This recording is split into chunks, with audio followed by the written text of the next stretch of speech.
हमनी के परीक्षा हो गई भाई जी लोग। हमनी के परीक्षा हो गई, बहुत बढ़िया से लिखाइल हा। राहुल खलसा छपले बड़ा बिना मतलब के, चीटिंग तो ना होत रहा में, लेकिन राहुल सही बिना मतलब के नेमोस्लाइड पैरासीटामोल लिखले बड़े।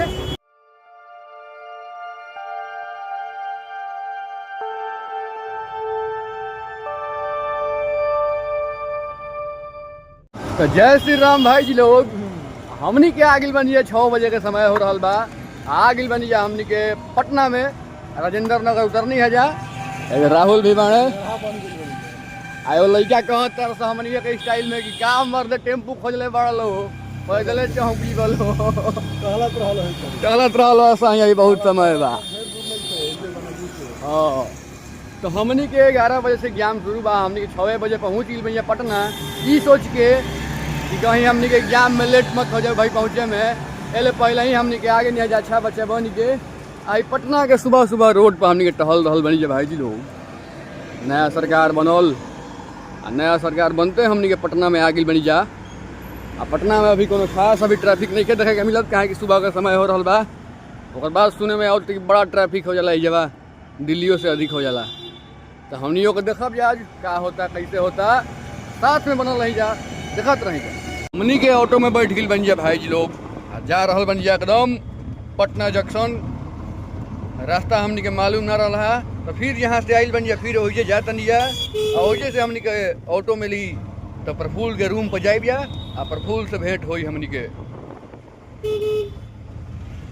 लगे सो एक बाबा ये देखतर नो ऐसे केहू गाड़ी चलाई ई कुल स्वैग कहला।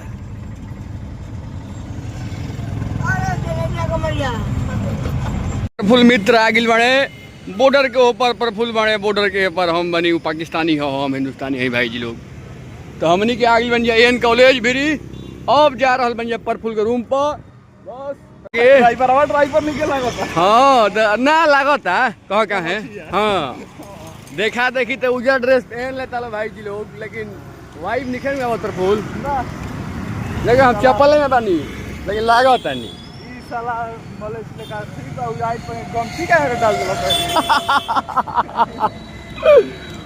बौरा चिन्हा जला सरे आई एगो लंगड़ एक होते का होता पर पुला भागल ये सारा वाला लंगड़ हो रे करे है भाई अंदर भिड़िए बड़े ना। जल्दी आ गए ठीक लोकेशन में बड़े पहुंच ज्यादा अच्छी नहीं के इन्हीं जर जमीन लेके घर बनाऊ।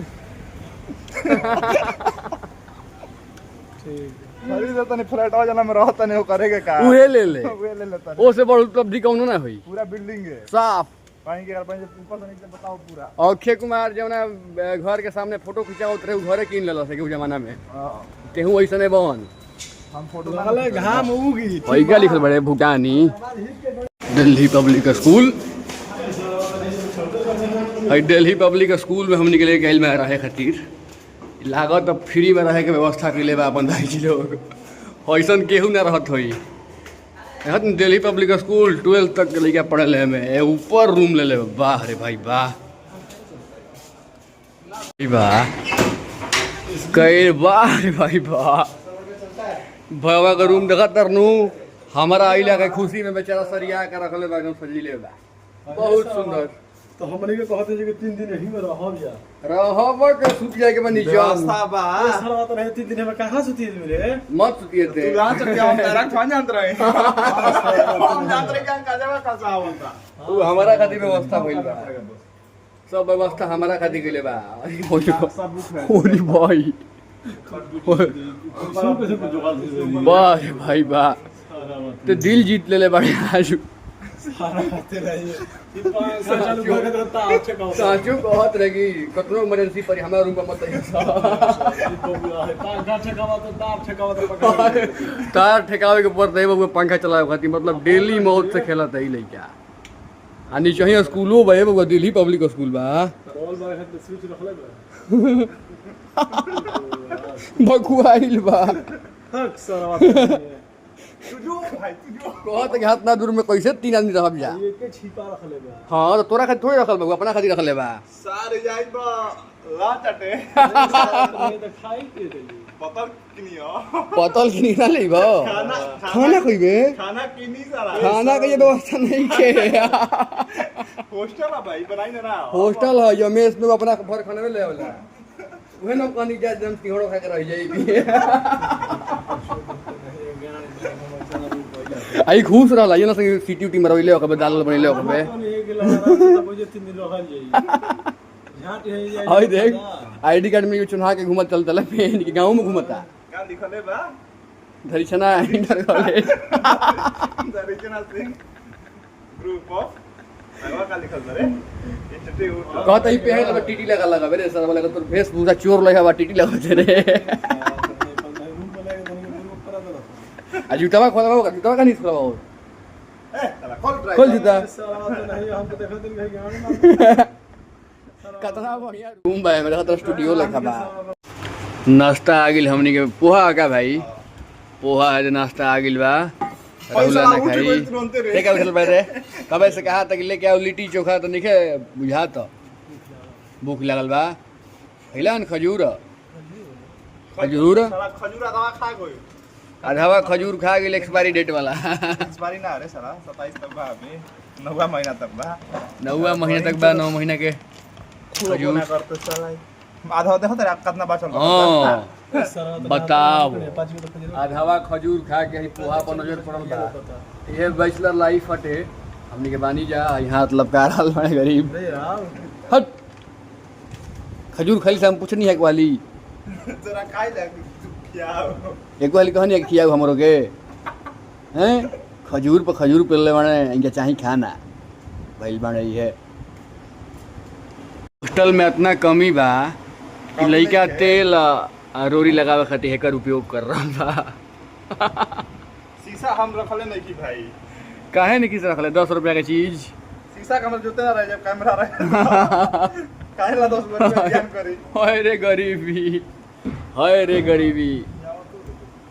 ना नाश्ता कर देला सारा का पोहा खइले है नो पोहा खा के दोहा बोल दोहा कबीर दास के रहीमन धागा प्रेम का मत तोड़ चटका जोड़े से भी ना जुड़े जुड़े गांठ पड़ जाए हमनी के तैयार होके आईडी कार्ड पहन के चल दनी जा एग्जाम देवे प्रफुल्लो ओजे कुछ देर बैठी है 2-3 घंटा ना प्रफुल्ल अब 2-3 घंटा हमरा के नजारे न करे बुझा पारी हां नहा धोवा के ओजे रहिए आराम से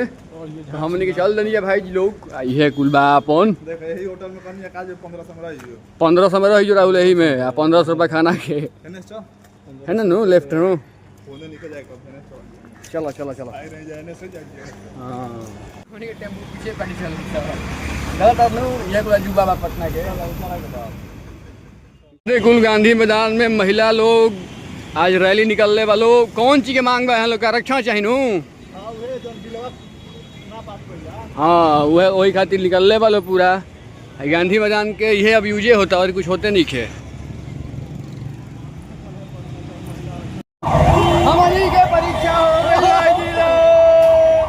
हमनी के परीक्षा हो गई बहुत बढ़िया से लिखाइल हा राहुल खलसा छपले बड़ा बिना मतलब के चीटिंग तो ना होता रहा में लेकिन राहुल सही बिना मतलब के नेमोस्लाइड पैरासीटामोल लिखले बड़े लेकिन हम भाई लोग बढ़िया पेपर दिले बनी हम पढ़ ले रही देखिए भीड़ सब फार्मा के स्टूडेंट हमें ये कुल जाके कहीं हॉस्पिटल में केहू काम करी केहू सरकारी बन जाई केहू अपन मेडिकल स्टोर खोल ली केहू बड़का होलसेल के विक्रेता हो जी केहू दवाई बनावे लगी अब हमार का होई हमहू देखते रह तनी कोल्ड ड्रिंक पहले 20 रुपया हमनी के पंखा चलता है तो मौसम ठीक रहा एगो किताब खरीदनी है करंट अफेयर्स के लेकिन ये पर फूल एग्जाम दिला तो बुझात नहीं के समय तो बीत गेल ना बिजी रहो हचा राहुला खातिर समय पर पहाड़ भइल है भाई तू बिजी रहल है हमारा एग्जाम फ्री बैठल तो चोरी चल रही है सारा हमारा लास्ट में 10 मिनट और कम समय हो गया हमनी के पियब जब भाई जी लोग गन्ना का जूस काहे कि हमनी के पिया से जान जा रहल बा ऐसे तो उत्तम व्यवस्था रहल है लेकिन वो हमें अपनी पानी ना पियल है अब तो गन्ना का जूस पी कुछ खाई पियल जाओ जिया हो बिहार के